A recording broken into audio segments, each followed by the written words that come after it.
મહત્વના સમાચાર સામે આવી રહ્યા છે। જામનગરથી જામનગર ગ્રામ્ય વિસ્તારમાં પોલીસ દ્વારા બુટલેગર અને ગુનાહિત ઇતિહાસ ધરાવતા તત્વો સામે કોમ્બિંગ ઓપરેશન હાથ ધરવામાં આવી રહ્યું છે। આ કામગીરી દરમિયાન પોલીસ સાથે પીજીવીસીએલના અધિકારીઓ અને સ્ટાફ પણ જોડાયા હતા।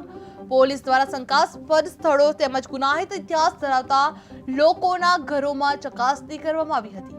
સાથે જ પીજીવીસીએલની ટીમે વીજ મીટર વગર વીજળીનો ગેરકાયદેસર ઉપયોગ કરતા લોકો સામે તપાસ હાથ ધરી કાયદેસરની કાર્યવાહી કરવામાં આવી હતી। જ્યાં સમગ્ર કામગીરી દરમિયાન ડીવાયએસપી મિત્ર રુદ્રલાલ તેમજ પીઆઈ સહિતનો પોલીસ સ્ટાફ હાજર રહ્યો હતો। પોલીસે જણાવ્યું હતું કે ગુનાખોરી પર નિયંત્રણ લાવવા અને ગેરકાયદેસર પ્રવૃત્તિઓ અટકાવવા માટે આવા કોમ્બિંગ ઓપરેશન આગળ પણ ચાલુ રહેશે। જે જામનગર ગ્રામ્ય વિસ્તારમાં પોલીસનું કોમ્બિંગ ઓપરેશન હાથ ધરવામાં આવ્યું હતું। જે બુટલેગર અને ગુનેગારો સામે પોલીસે કાર્યવાહી હાથ ધરવામાં આવી હતી। જે પીજીવીસીએલ સાથે સંયુક્ત તપાસ હાથ ધરાઈ હતી।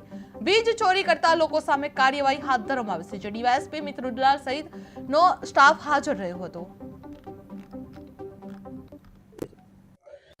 મહેરબાન રાજકોટ રેન્જ ડીઆઈજી સર તેમજ મહેરબાન જામનગર એસપી સર ની સૂચના અને માર્ગદર્શન અન્વયે તમામ પ્રકારની અસામાજિક પ્રવૃત્તિઓ નેસ્તનાબૂદ કરવા માટે જામનગર ગ્રામ્ય ડિવિઝન હેઠળના 5 પોલીસ સ્ટેશન વિસ્તાર જેમાં પંચે, ધ્રોલ, જોડિયા, કાલાવડ ટાઉન અને કાલાવડ રૂરલ વિસ્તારમાં ગેરકાયદેસર વીજ જોડાણની જે પ્રવૃત્તિ ચાલી રહેલ હોય તેમાં પીજીવીસીએલની ટીમને સાથે રાખીને તમામ વીજ જોડાણો ચેક કરવાની કામગીરી હાથ ધરવામાં આવી રહેલ છે।